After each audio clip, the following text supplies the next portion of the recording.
Hi, friends. Host Eric here, host of Talking with Famous People. And today we're discussing the important topic brought up by one Chizzy D. Chizzy D says, I've never met an ENTP that doesn't smoke, and I've met many. What's that about? And I say, we smoke. It has to do with blind spot FI and fourth slot SI. We don't feel things directly much. Drugs and cigarettes and the like make us feel things.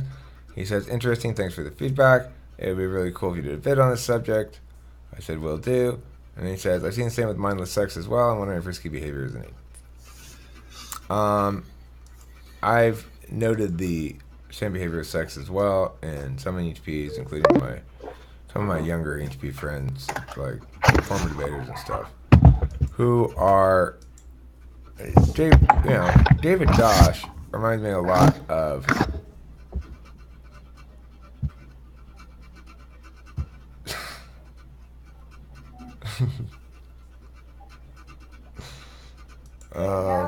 anyway, What happened there? just looking at Sheev Montoya's ridiculous Facebook post. Anyway, the point being, yeah, we smoke. I do. Taylor does. Most of us probably do some kind of intoxicants. I've seen Taylor drinking a beer before, so I know he's not unwilling to consume alcohol on occasion. And I myself do speed and weed and whatever else falls in my lap, as long as it's not alcohol and I like it and it's not a downer.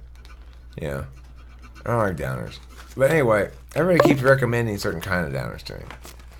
Regardless, why do we do that? Why do we do so many drugs? Why do we smoke? Why do we do risky behavior? He also mentions mindless sex. I haven't had that experience myself, but I do believe that HPs seek pleasure, We seek pleasure. We seek engagement or something like that. And there are different ways we could do it. One thing that seems not to be a common ENTP problem is gambling. I've yet to meet an ENTP who's got a problem with gambling.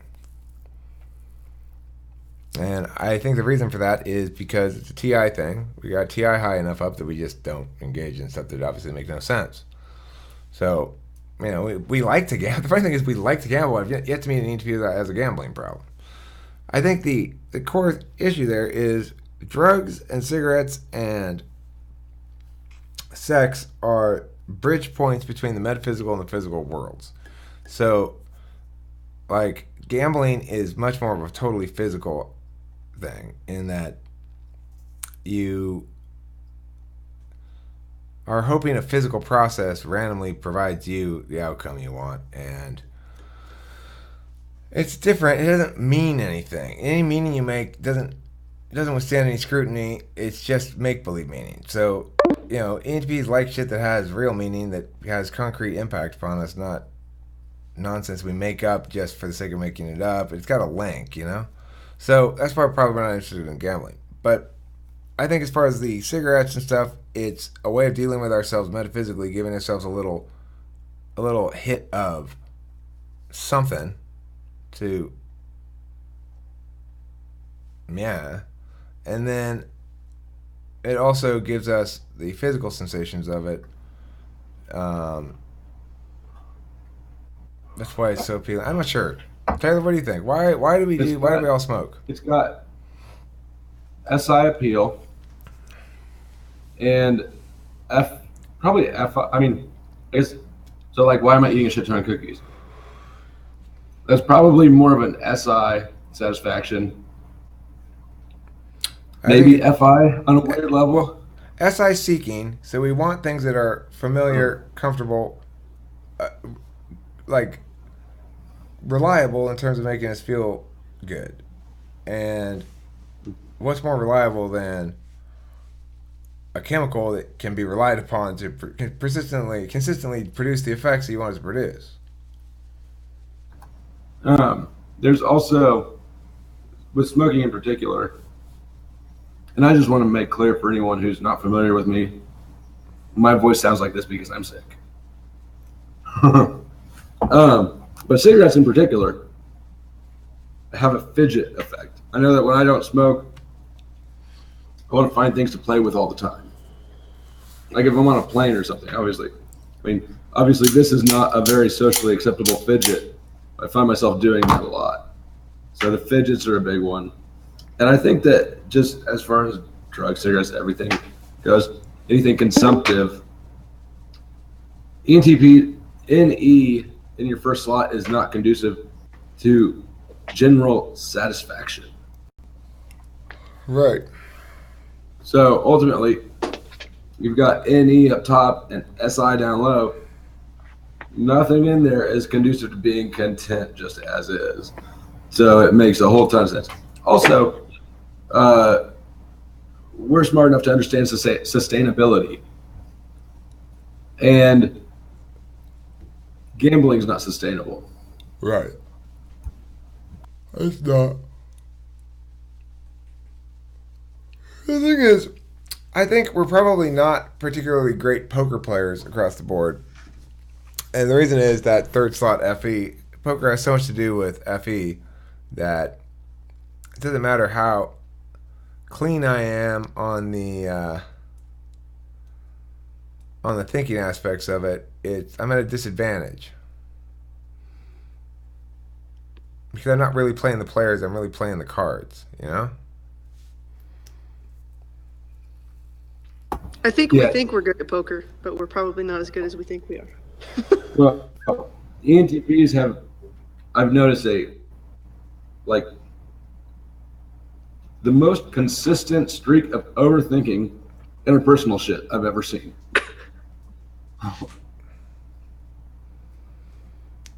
We assume everybody else is operating at the same level of complexity that we are, and they're not. Mm-mm. But as a way to catch a buzz, gambling won't pull us out of our natural. I think we're looking for a break from the process of constantly think. And gambling doesn't do that. In fact, it probably does the opposite because we've already thought about how fucking stupid it is. Yeah, I was going to mention that with gambling, it doesn't seem like there's a relaxing into or settling into effect like there is with the SI stuff that you're talking about. Well, I'm not sure I really relax or settle into my drugs either, though, usually. Into your what? I'm not sure I really relax or settle into my drugs either, though. I mean, the thing is, sometimes you have fun with them. That's playing. Right. Sort of. But ultimately, it's none of it's boring. The thing that is weird is, like, right now I'm smoking leaf. It doesn't really make any difference if I'm smoking good buds or leaf or whatever. The important thing is that I'm pulling bong rips all the time. It's like it's another cigarettes. It's the habitual nature of the thing and the reliability of, well, now what? Well, now what is always met with some sort of little thing. Either get a piece of candy, get a cigarette, get a bong rip, take another speed, something like that, you know? I manage to speed more medicinally than anything else. I'm less abusive with it. Basically because it doesn't allow me to abuse it very well. Respect. What's that? It requires more. It requires more respect. It doesn't allow me to abuse it very well. I have to take breaks and shit, or else it doesn't work. I have to increase the dosage too much. There's lots of other issues with that. Speed. My tolerance to it builds up fast, and then I have to take a break, clear it out of my system, and then repeat. It's back to the sustainability issue. Right. But I mean, as a consequence, my behavior regarding that drug is much less wanton. And it had to do with being able to adapt to the reality of the situation. Problem with alcohol for me, and I don't drink any alcohol anymore, I'm sober, is that it destroyed my ability to make judgments about it. So I've never able to be like, I've had enough alcohol now. It always seemed like a good idea to have another one. I mean, sometimes I could, sometimes I did, but in general, I'd have to have a pretty damn good reason to, you know?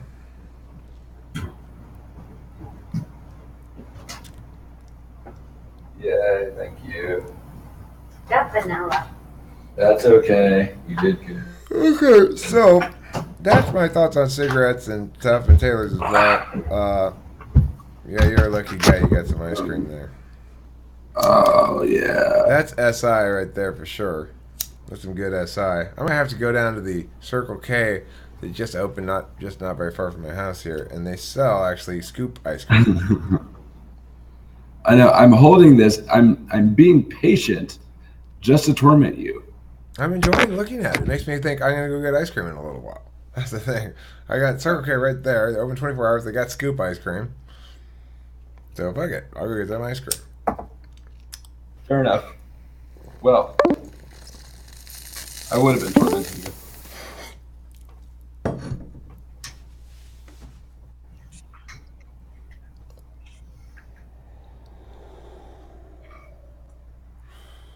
We want to wrap up that video? Yeah, thank you, Ken, for Also- reminding me. Anything otherwise? I think it's worth. Yeah, that's what I was hollering about. I think it's worth mentioning that ENTPs don't seem to be concerned about consequences. Oh yeah, the risky part. Yeah, more about the more about the enjoyment of the risk than yeah. The potential for adverse consequences is way less potent than the potential for fun. Yeah. Well, yeah, and also I think it's fair to say that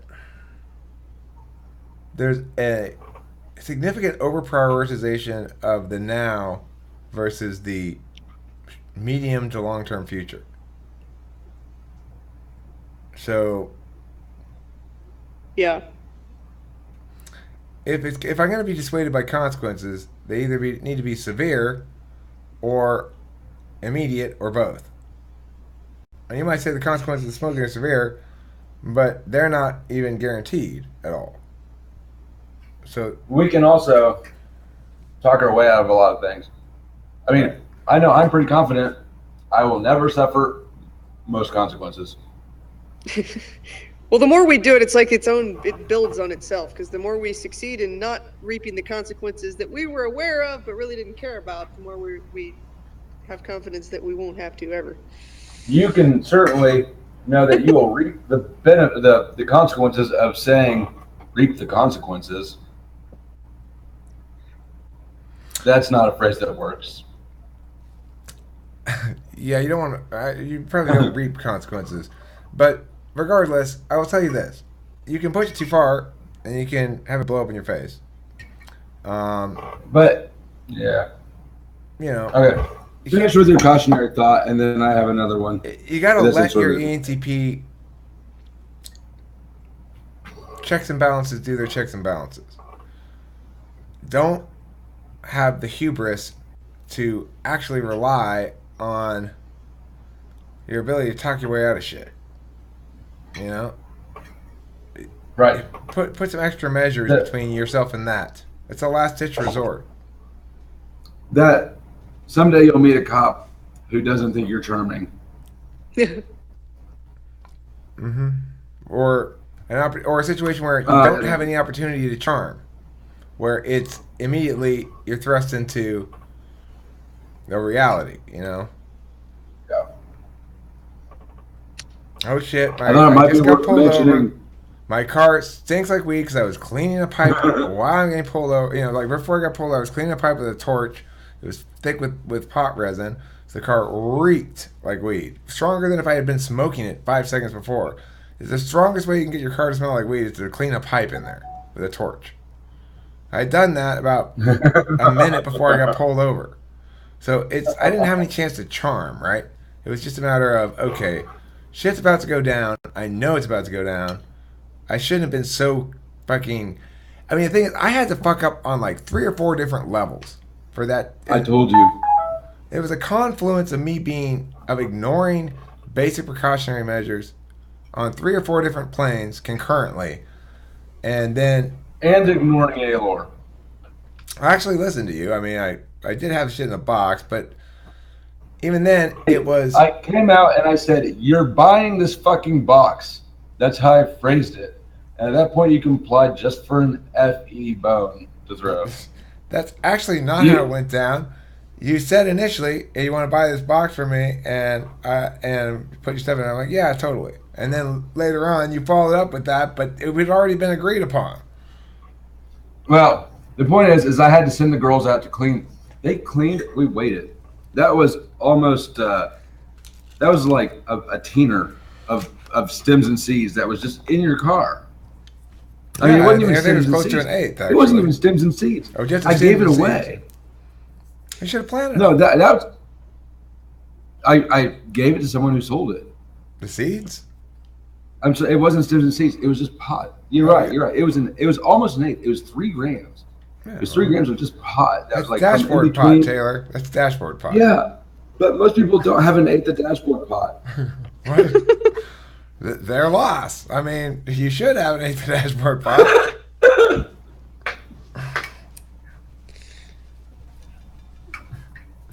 don't know. That was nuts. So yeah, don't do that. Don't do like Eric did and be belligerently brazen about everything. You know, be somewhat play along a little bit.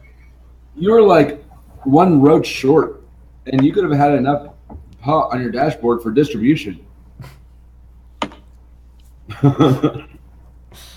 Distribution. What a ridiculous crime.